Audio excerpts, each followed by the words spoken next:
Welcome to the 2023 Virtual Summer School Series, Fostering Health and Wellbeing Across Extension, and we're excited to have you join us today. I'm Julie Robinson, Associate Professor in the Community Professional and Economic Development Department with the University of Arkansas System Division of Agriculture.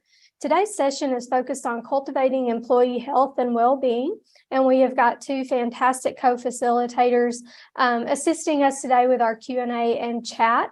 And we want to thank them quickly. Dr. Ken Jones, who is Director of Program and Staff Development with the University of Kentucky, and Cheryl Newberry, who is Program and Personnel Development Specialist with Oklahoma State University. In today's session, we're going to explore the need for managers and administrators to cultivate employee health and well-being in various ways. And this session is going to feature information on emotional intelligence and its role in cultivating employee health and well-being. Support and providing resources for employees in health and well-being can impact whether they stay in extension or leave for other opportunities. And we're going to learn more about the job embeddedness theory and how that contributes to the health and well-being of employees. The concept of stay interviews are also being used in a few states to learn what extension is doing well to keep employees. And so our two speakers today, first, we're going to have Dr. Jeff Young, who brings over 30 years of experience with Kentucky Cooperative Extension, encompassing many diverse roles in one of the nation's most robust extension systems. This experience includes 20 years as a county extension agent, serving urban and suburban communities, and 10 years as a district director, director of county operations, Director of Extension Human Resources, and currently as Director for Urban Extension and Coordinator for Disaster Preparedness and Relief. And in his current job, he supports county and state extension faculty and staff working to address the challenges facing our urban communities and extension disaster response. And then our second speaker is Dr. Jeff King. So we've got two Jeffs today, and our second Jeff is Dr. Jeff King. And so Dr. King is the co-director of the Ohio State University Leadership Center and holds the rank of Associate Professor with Ohio State Extension and the Departments of Agricultural Communication, Education, and Leadership and Ohio State Extension. He received his doctorate in Extension Education from Ohio State University, and Dr. King teaches undergraduate and graduate leadership and administration-related courses within the Department of Agricultural Communication, Education, and Leadership, and conducts leadership workshops at the state and national levels. And prior to Dr. King's role with the OSU Leadership Center, he worked for over 20 years in Ohio 4-H youth development as a county 4-H educator, associate 4-H state leader or state 4-H leader, and state 4-H director. So we are very delighted to have both of our speakers who have got a wealth of experience and are going to share some fantastic information with us. So I'm going to turn it over to Dr. Young to get us started. Welcome, Dr. Young. Well, thank you, Julie, and I will attempt to share my screen now with everyone. And thanks for everyone for tuning in today. We appreciate it and hope that you find the information useful.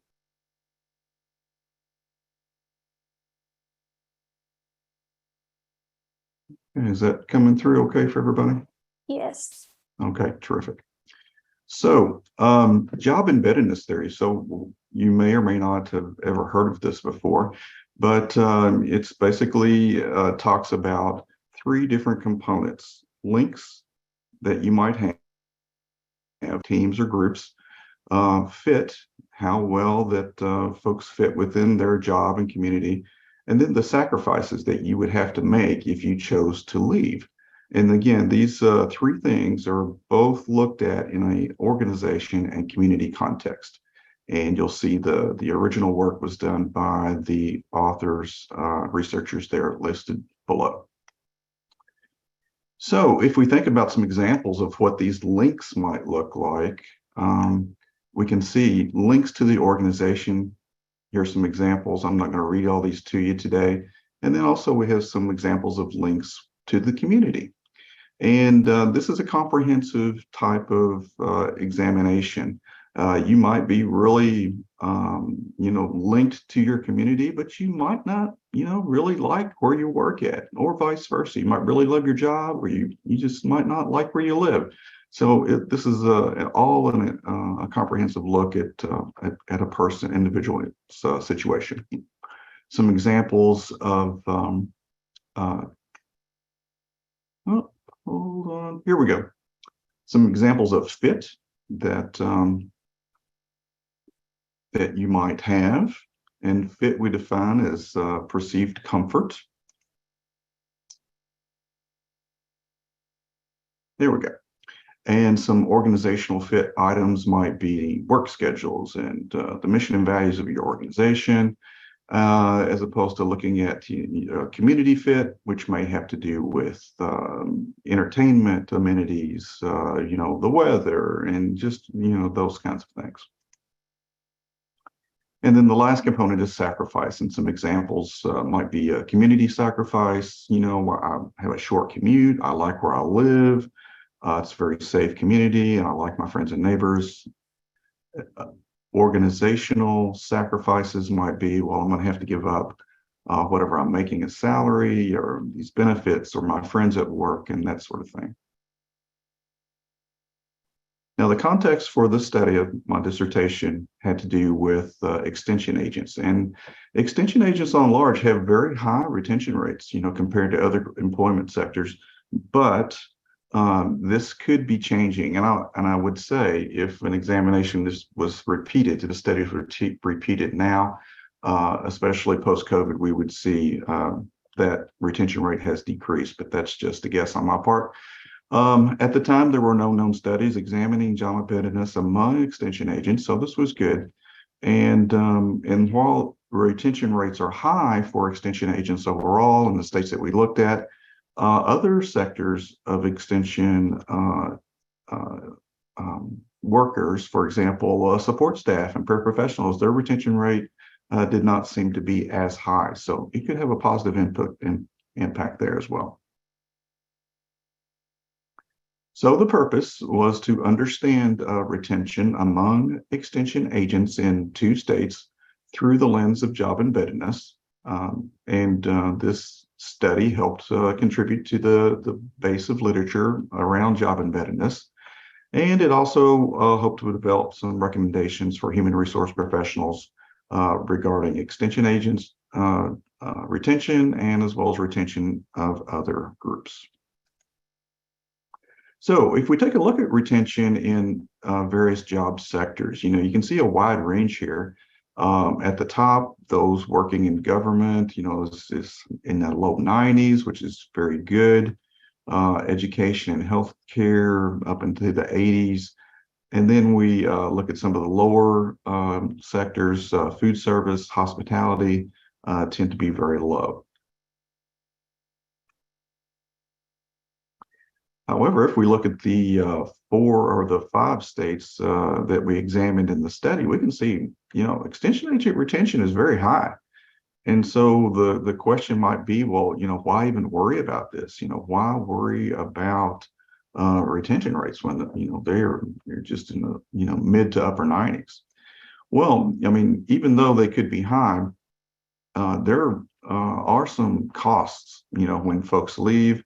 According to these various studies here, which are cited, it tells us that 86% of employers have trouble attracting new employees. And if we look at the date and we compare that to today, this is bound to be higher. Employers are having trouble retaining employees. That, is also a very expensive cost. And the study another study done says that the cost of replacing an employee can reach up to $80,000 if we take into account recruitment and hiring and loss of productivity and time.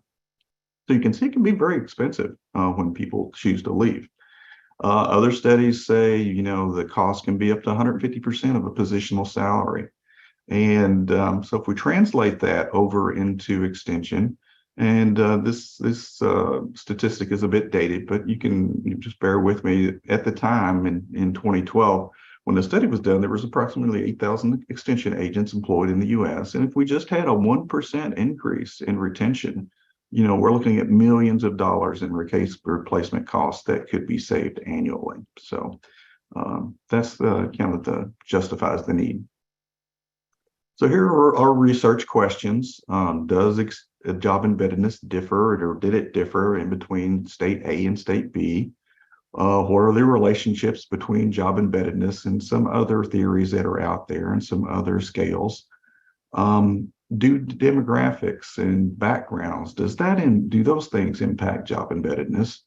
And finally, can job embeddedness predict variances in the outcomes of in people's intent to stay? So those are kind of the academic questions we sought to answer. This was a study that involved census research, and as most of you know, census research involves the whole population. So we weren't dealing with a sample. We just gathered data from the whole population of agents from both states, and you can see we had a 72% response rate, which is really good. We're really pleased with that. And at the bottom, these are some of the evaluation techniques and tests that we used to test our data. Quick description, there were, over 600 agents in the population. Approximately 1/3 were male, 2/3 females, and you can see their education backgrounds and their demographics and their age. So on research question number 1, did job embeddedness different from state A to state B? And so the answer is yes. ANOVA test showed that there were significant differences in the means. So, that got us, that just was a high level test. And another test we did showed significant differences in the factors of community links and organizational components. We'll get into some more of the details on what this means here in just a few minutes. Just wanted to review these with you. The second question, were there any correlations between job embeddedness, intent to stay, and discretionary effort? And so, yes, there were correlations there. And you can see that the scale is moderately correlated. And for the research question, are there demographic variables? Were they significantly related to job embeddedness? And the answer to that one was no, not really. But other studies have found that age, education, and community size do have some impact. So for our study, no, but other studies say yes. And the final research question, can job embeddedness influence intent to stay? And the answer is yes. When sacrifice, particularly in the component sacrifice to the organization, when that sacrifice increases, intent to stay also increases. And finally, a disclaimer that job embeddedness is not meant to replace other existing theories, but just to supplement and to add to the discussion of retention. So now, a little bit later, a few years later, Dr. Jones, who you'll meet soon, and I did another related study onto the data that was collected. And what we asked is, well, does community size impact retention? And so we found out kind of some interesting things here regarding to community size that we wanted to share with you today. And if you take a look at the organizational links, these are significant. There were significant differences between all community sizes, and you'll notice some trends here. And so we'll point those out along the way. Relationships between coworkers, there were significant differences there. There were differences. You can see that organizational links for those counties in the study that were smaller were very much different compared to the organizational links for higher population counties. And you can be thinking about some reasons that might be, and if we have time, we'll take some questions at the end. Same here. You can see community links. There were significant differences for the smallest counties, and then for those next category up. Again, you can be thinking about that. Why that might be. Why are those folks that are working in the very smallest counties, why are they not linked to our communities or our organizations as highly as other community sizes? And if you look at organizational fit, there were significant differences between several of the groups. And here we're having the exact opposite finding here. For those folks that are working in, larger cities, they don't seem to see themselves as fitting within the typical extension organization. They don't see themselves as, I guess, as a good fit there.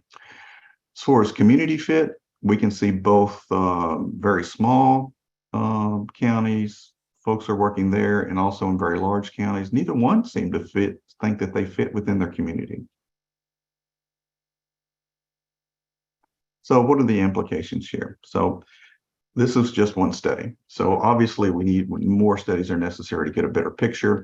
It would be great to have some longitudinal studies that could track these levels over time.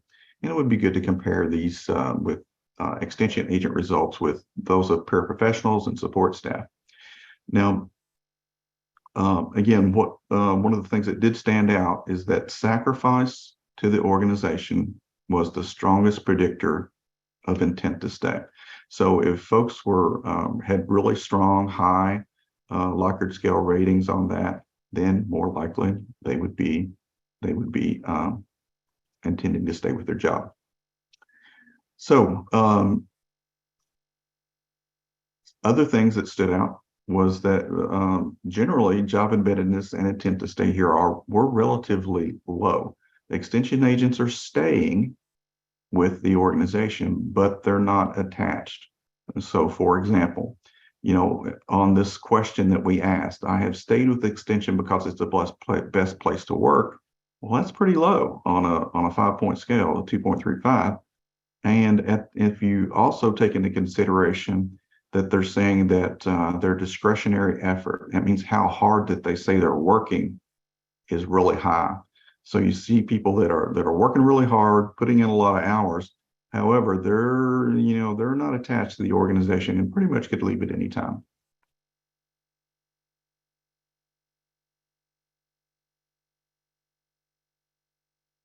There are some tools that our human resource development professionals and departments are using to embed employees in organizations.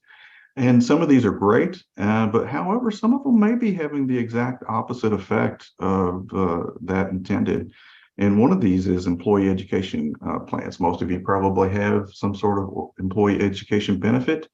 And what we found is that a lot of people are attracted to perhaps a job where that is a benefit. They utilize the benefit and then they move on to other organizations or other jobs. So the intent was good to have this benefit. However, the result may not be what we wanted. Some other things that we found out is that for the largest of our cities, those workers, those agents, that they would be least affected by leaving their organization. Those agents working in the smallest of counties, they place the least value on their health care and retirement benefits. And again, we can talk about that, and you may already have some ideas why this might be. And also in our smallest counties indicated low confidence in their prospects for continued employment. So very small counties and very large counties tend to be where we have our largest challenges as far as retention goes. So what can we do? What can we do to increase job embeddedness, the links to the organizations and the communities? Here's a few things. Again, I don't want to read these off to you, but encouraging attachment with coworkers, providing mentors in the organizational setting, encouraging community service, encouraging civic and professional membership. Those are some other things. Increasing fit within the community. When we recruit, use realistic job descriptions. Make sure that they're accurate and updated. Look for employees who have, the same values as the organization. Look for that spirit of service, commitment to serving others. Look for socialization opportunities within the organization as well. This is where professional organizations become a very important part of this whole retention puzzle. As far as the community, recruit locally when possible. This you're already getting employees that are embedded in the community and less likely to leave. And avoid mandatory relocation. Encourage involvement again in community groups.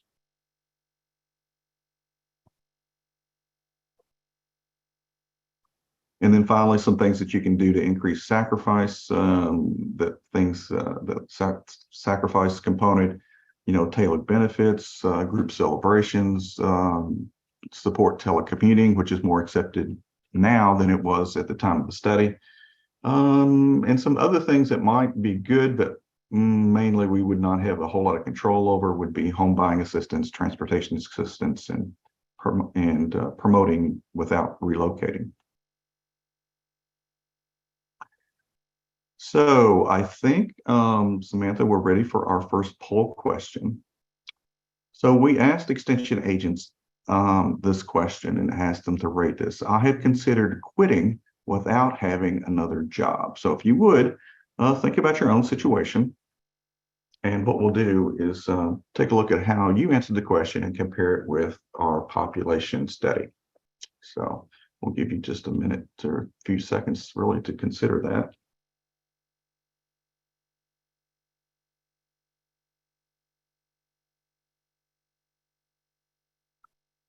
Okay, so if we look here,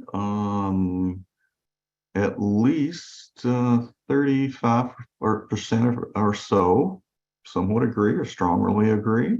And then we have about 10% in the middle and about 40, 50, 60% say no, that I haven't thought about that.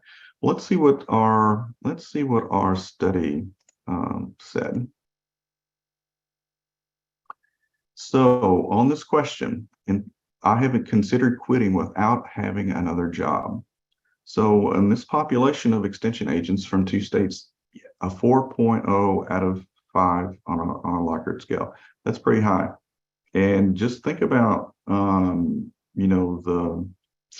emotional state that you would have to be in to consider quitting without having another job. To consider quitting is one thing, but when you add in those last few words, that's another thing that we have to be concerned about. So other things that popped up that were interesting in the study, other components. I've stayed with extension because it's the best place to work. Pretty low, again, 5 being highest, 1 being lowest. I plan to stay with extension until I stop working. Again, pretty low.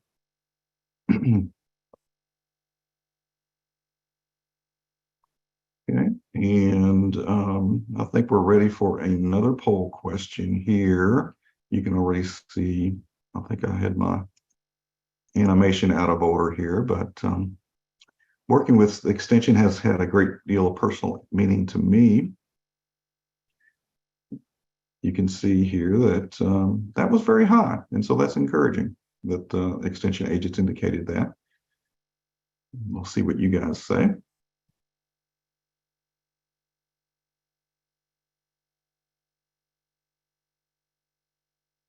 Yeah, very. So we're talking about 90% of you either somewhat agree or strongly agree, which is great. Glad to hear that. And so the same for our population. Other things that they indicated is that they feel proud to tell others they work for extension, and that they feel that they're a pretty good match overall. So those are some positive things. And our third poll question has to do with work and how folks exert themselves. So when I work, I really exert myself to the fullest beyond what is expected.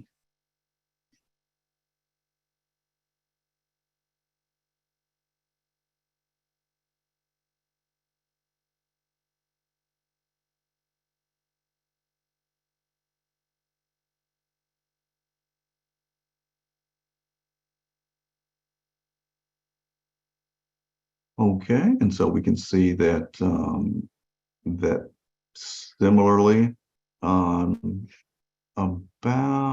85% of the audience today agree or somewhat agree with that, and the same with our study. So we can see that extension agents are working really hard out there, just like you all are in the audience, which I'm sure many of you are extension agents. So that's consistent. Some other points that were brought out uh, on a scale of, again, 4 to 5, many said that they feel a lot of freedom in their current job to decide how they pursue their goals. And they've also valued the retirement benefits, healthcare, and retirement and those kinds of things. And then finally, some other things that were pretty interesting. In this question, it would be easy to find a job now that's better than my current one. Fairly strong, but not quite. That's kind of in the middle. And saying that it would be easy to find a job now that is good enough to consider leaving extension. And again, that's pretty high, tilted toward leaving as well. So this was a very short snapshot and review, but I hope it kind of gives you an idea of how job embeddedness theory kind of can help predict, along with some other things, the intentions of people to either stay or leave their organization. So with that, Samantha and Julie, I'll turn it back to you. I will stop sharing my screen. All right, and we're going to turn it over now to Dr. Jeff King. Well, good afternoon, everyone. And this particular segment, we're going to take a look at emotional and social intelligence, implication to employee health and well-being. If you think back to that introduction question as you logged in, what is the most appropriate way to designate or to articulate what is emotional intelligence? And if you remember, your options were emotional intelligence, emotional and social intelligence, and emotional and social effectiveness. Well, I think the majority of you got that right, and it's all three of those.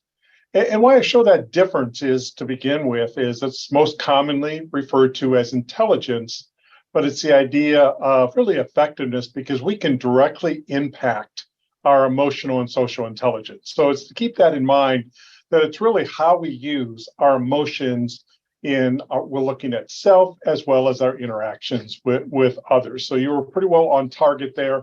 As Julia mentioned earlier, I'm part of the OSU Leadership Center. We're a training development unit, part of Extension and our college here. But overall, the short time that I have with you, I'd like to explore some links between emotional intelligence and health and well-being, as well as identify some strategies and tools that you can potentially use yourself as you begin to navigate our own emotions in that process. So as we move forward with the emotional and social intelligence, I'd like to begin with a concept that was referred to as the results cone. And some of you might have seen this before, upside down triangle, that we get our results. We get our results from what? We get our results from, so if you looked at somebody jumping out of a window, what would you do? It's looking at our behaviors to get to certain results. Do you see that visual created a behavior to get to a certain results? But what if you saw this picture? Would your behavior be different?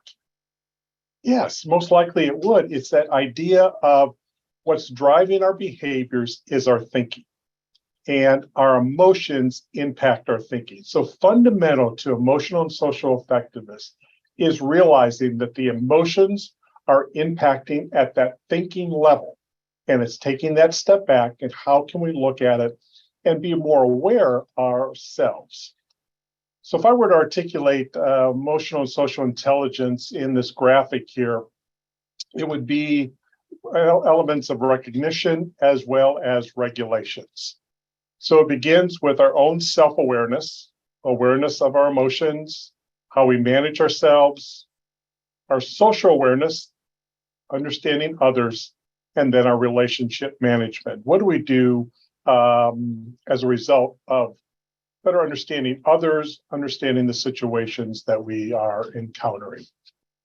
So some factors that really impact our emotional EQ factors that impact health and well-being. I'm just going to put these up here on the screen. If you are familiar with emotional and social intelligence, some of those elements that have direct connections is one is our self-regard, able to articulate, aware of ourselves, accept ourselves, self-actualization, being able to pursue our own personal goals, elements of stress tolerance. Are we capable of managing our emotions? Are we optimistic? Can we have those bad days, but still see the light at the end of the tunnel, still be positive with that, as well as the elements of happiness? So when we think of EQ factors that you may have read about in the past or will experience in the future, these are some of the fundamental factors that are going to directly impact the health and well-being of both you and I, as well as the individuals that we work with, as well as our clientele. So let's unpack this overall look at emotional intelligence. To begin with, self-awareness. Now, when we think of self-awareness, it's the ability to understand our strengths and weaknesses, but also to recognize the emotions and how they impact you. So if you think about some of those questions there, are you aware of your strengths and weaknesses? How do you feel about yourself?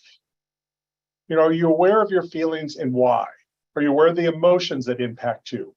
Are you aware of your own goals and direction? So as we think about that self-awareness, are we aware of our emotions? And if you look at that third bullet there, a key question to this is knowing what we're feeling and why. Now, when you think about and why is that important? Why don't I just know what my emotion is? Excitement, anger, frustration.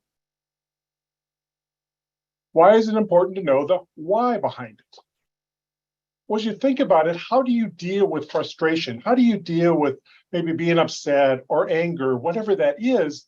It's not just to do away with the emotion, it's to understand what's causing it.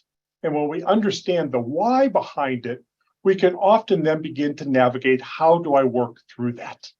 So that basic self-awareness is knowing what I'm feeling, but it's the key of understanding why. And sometimes individuals have different relationships with their own emotions. Some are a little more free to share emotions. Some of us keep it more tight to ourselves, but fundamentally inside, it's knowing what we're feeling and why. And another piece that I think is important for us on self-awareness is knowing our strengths and weaknesses and being okay.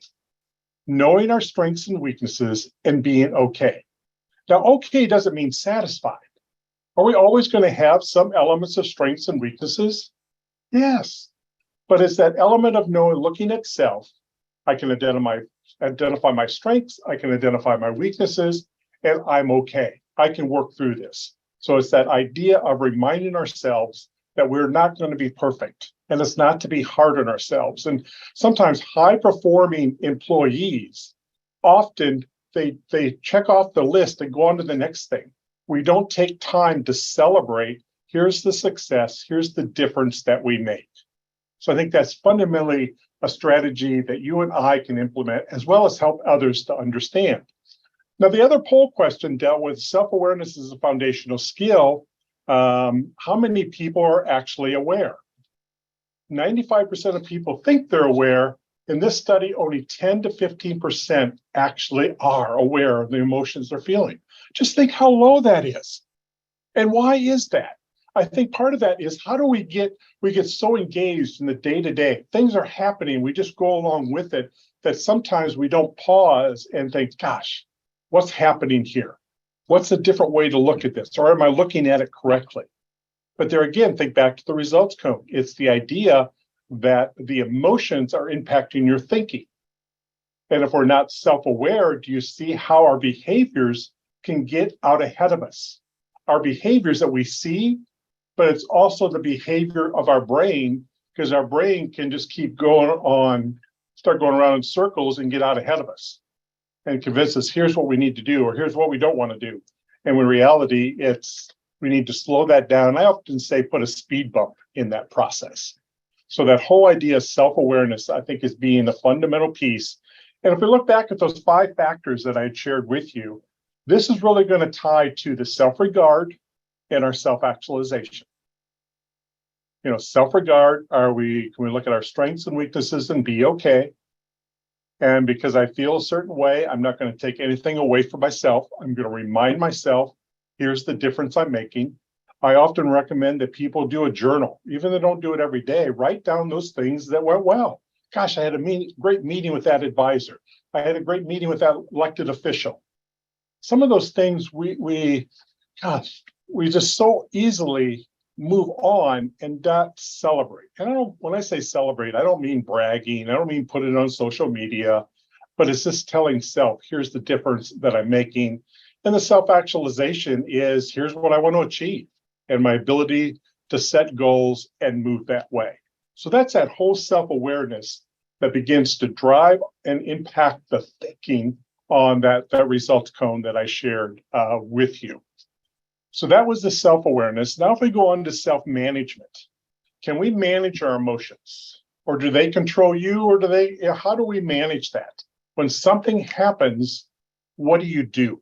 When something happens, what do you do? And it's that whole idea of self-control, impulse control, the ability to resist or delay an impulse, put in your momentary needs ahead of what that larger goal is. Now, what's wrong with this statement? Some of you may be involved in extension shooting sports. So what's wrong with this statement here? Ready, fire, aim. Hopefully everyone sees the problem with this. And in reality, it's that ready, aim, fire. And if we think about our self-management when it comes to emotional intelligence, it's that idea of ready. Okay, let me better understand what am I feeling and why. How is that impacting my thinking? And then what is the best behavior to begin to move forward? So it's that speed bump that we have to begin to put in place. Here again, it's not just our behaviors, outward behaviors, it's also your thinking. Our thinking can get out ahead of us. And if we think, are we dealing with fact or fiction? Now, let me ask you, as we go through this, does this ever happen to you? Does this ever happen to you? An event happens between two people, so I take in the facts. I'm going to add my emotion to it. I evaluate it as bad. Why did they do that again? They're bad people. That was intentional. The person is disrespectful and out to undermine me. Does that ever happen to us? That event happens, and then we stir in how we feel about the person or about the situation. We evaluate, this is all going on in our head. So it's that idea, how do I slow that down? Because if we're not aware, we're not that self-aware, what's going to happen is the strength, the confidence that we're right is going to be just reinforced by our own thinking. So we convince ourselves that we're right, but it's only ourselves telling us that. We're not taking that step back and really looking at it from a little bit different perspective there. So it's like the results cone, facts of the event versus the stories of the event. Do you see how emotions can change facts into a story, that some version that I may have created in my mind? And I'm not saying we do this all the time, but just asking ourselves, does this happen? Or how can we help other peers or clientele to kind of become aware of that role that emotions are playing, that emotions that are coming into the thinking? Another tool that I use, and I have this actually hanging up in my office just as a mental reminder. You see the results cone there on the left-hand side. And then on the right-hand side is what we call the mood elevator. The mood elevator. Take a moment. Now, do you ever feel high on the mood elevator? Grateful, wise, creative, hopeful. Yes, we often feel that way. Gosh, do we ever have those days that we're maybe a little judgmental, a little blaming, stressed, anger, or maybe a little bit hostile? Does that ever happen to us? Well, yes, we're all human. We're going to have this array of emotions. But let's think, this is here again, that self-management piece. How are the emotions impacting our thinking?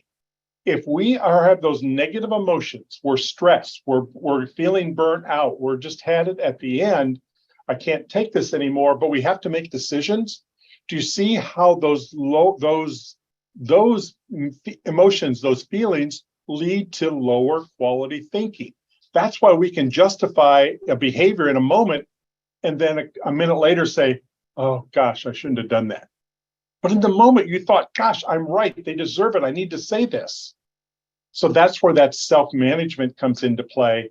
But that in the higher the mood or the higher level, it's going to be higher quality thinking.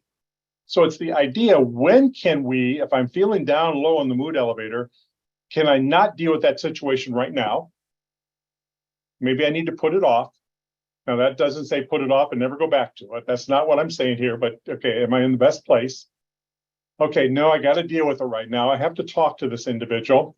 So what do I try to do? Do you see in the middle here, curious and interested is in red. So what the challenge here is, how do I change my thinking to being curious and interested? I'm not changing my emotion because I don't think we can change our emotion just like that. But I can change my thinking to be curious and interested. And I think when we're more curious, we tend to ask what?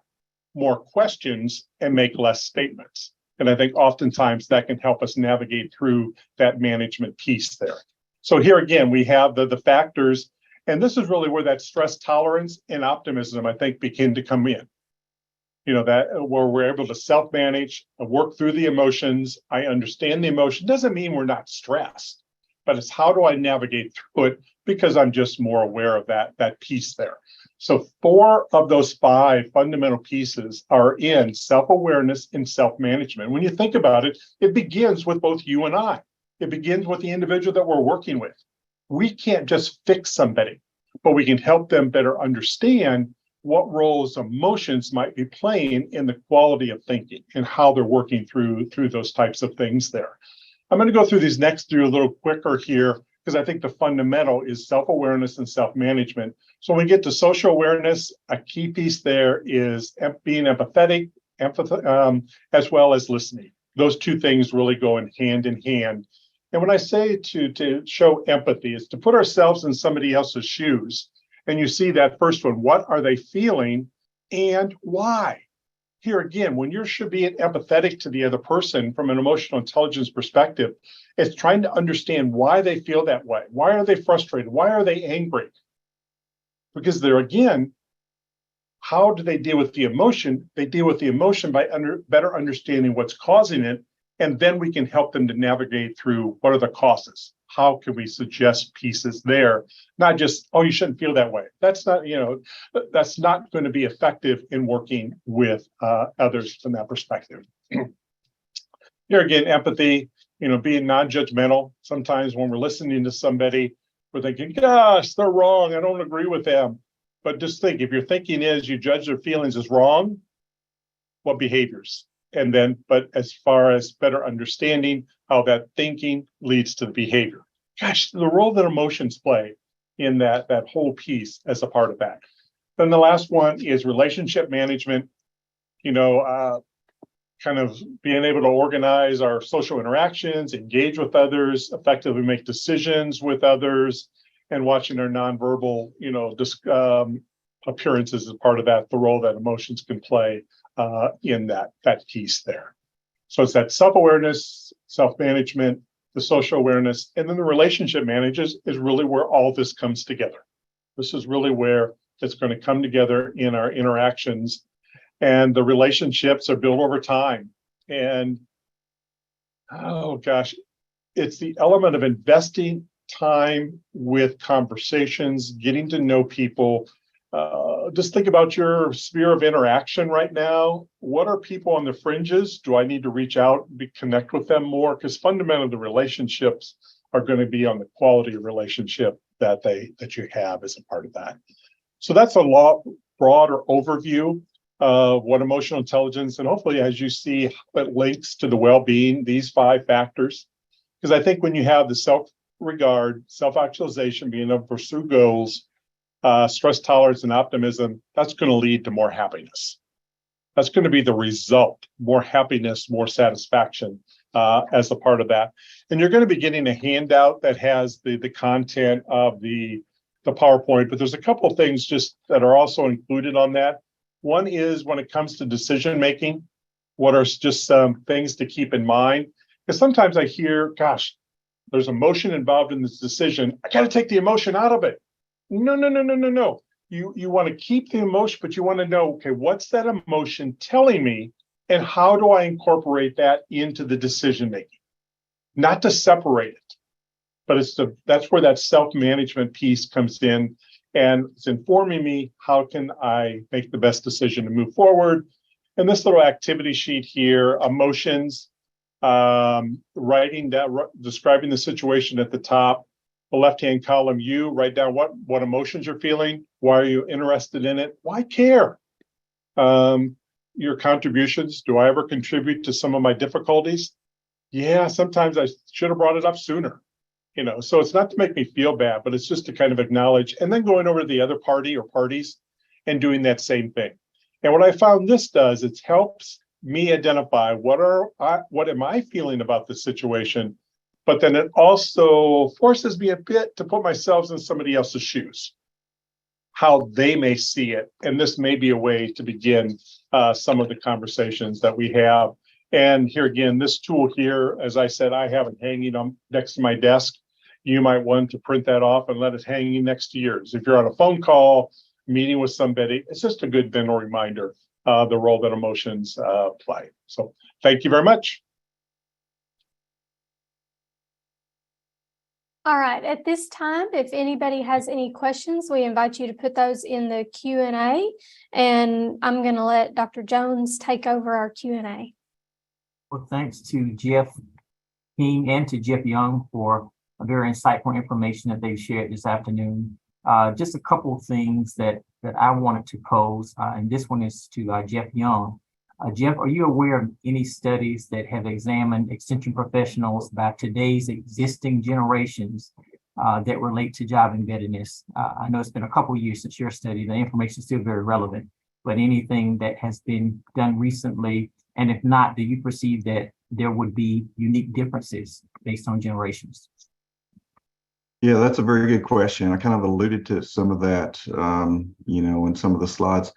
I'm not aware of any studies. I know that there are, whole fields of work related to different generations in the workplace. But just from a practical, perspective, probably most of us have heard our human resource folks in our universities tell us how difficult it is to recruit for positions, and then also it becomes more difficult depending on where you're recruiting. Everybody wants to go to mid to large size counties, where there's more amenities and there's more activities and stuff to do. And so one of the things that we found was that, when we place newly graduated, younger folks in very small communities, they just don't stay long, just because there's no attachment. They don't feel connected to the university. They don't feel connected to the community. And so they stay for a while and then either transfer or move on. Thank you. And so Jeff King, so you talked about the mood elevator and the results cone. Is this tied to a personality or strengths assessment? And if not, could you see it being adapted to utilize as such? Yeah, both of those tools there were a part of some work that Ohio State did many years ago on culture shaping, impacting the culture of Ohio State University. So it's taking that step back and realizing the impact of our thinking on our behaviors, that sometimes that gets out ahead of us in the mood elevator, just tying that as we interact with others. So I don't think it's tied to any one thing. It's more, to me, they're useful tools that cut across life in general. Even my kids were younger, we had this on the refrigerator at home also. Just to emphasize that piece. It's so simple, but yet it's not easy to do. To kind of take that step back and, well, gosh, why am I thinking this way? How could I see it differently? Absolutely. Thank you. And so I'd like to hear from both of you on this one. So, of course, we've got several people that may represent middle managers, extension leaders on the webinar here this afternoon. And they're probably thinking, what are some additional ways that we can incorporate some of these concepts, whether it's job embeddedness, whether it's emotional intelligence, as we serve as managers, as supervisors of these new employees, or trying to make some adaptations to those that have been around a while and still trying to give them some guidance. So in closing, could you kind of share in summary how extension leadership and middle managers can utilize this information practically to supervise their employees? I think from the emotional intelligence perspective, it's potentially having workshops on it. It's some of these fundamental tools. It's also talking about one's emotion and how it impacted your decision making.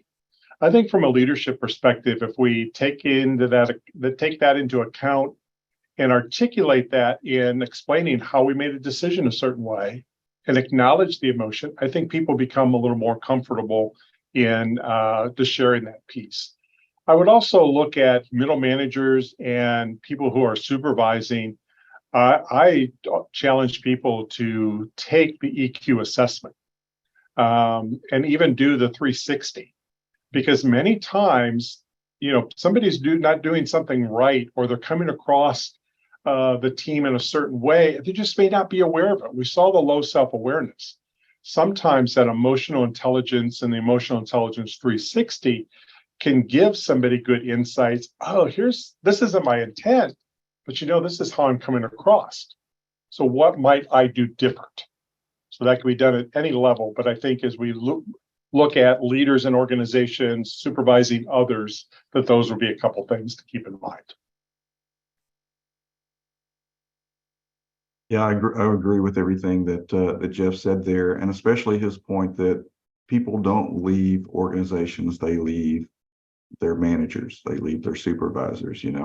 So that is a key point, and that's not to put too much weight on those of that you in the audience that supervise. However, that's reality, and so things you can do to perhaps help your employees feel like they're a part of the organization and part of their community, were listed on the slides there. You want to pair them up with mentors, either within the same office or in adjoining counties, or just someone they can trust and they can build relationships with. You want to get them connected with the professional organizations. And there's all kinds of benefits to that I didn't realize when I was starting out, and so I certainly would have benefited from that as well. And having relationships with other folks in the community, joining other community groups, whether that might be the Chamber of Commerce or whatever, anything we can do to help build connections both within the organization and in the community, those things are going to help employees personally, personal mental health, and all those benefits, and also helps the organization because it decreases turnover. Well, thank you both for your time. And with that, I'll turn it back over to Julie. All right. Thank you so much to our speakers and our facilitators for sharing today. And thank you to all of those that have joined us and participated today for today's session of our 2023 virtual summer school. And if you would like to contact any of today's presenters, their contact information is going to be shared in the chat. And once we get the recording processed, then we will post them on the National Association of Extension Program and Staff Development Professionals webinar archive page. Along with the recording, we'll get any materials and the recording posted on that web page, and we'll share the link for that as well. We would appreciate your feedback on today's session. And there are a couple of ways that you can access the survey. You can either follow the link that we'll be sharing in the chat momentarily, or you can use your phone and scan the QR code that's on the screen now. And when we close the webinar, the survey will also pop up on your screen so you can access it that way. So we try to make it as easy as possible for you to share your feedback with us. And if you aren't already clicking on it and completing it already. To close, we definitely want to remind you that virtual summer school is a week-long event. And so today was day 2. And so tomorrow we invite you to join us for the session entitled Promoting Employee Health and Well-Being, which is going to focus on health and well-being programs. So again, thank you again to our speakers and our facilitators and everyone that has attended today. We hope that you have a wonderful day, and we hope that we see you again tomorrow.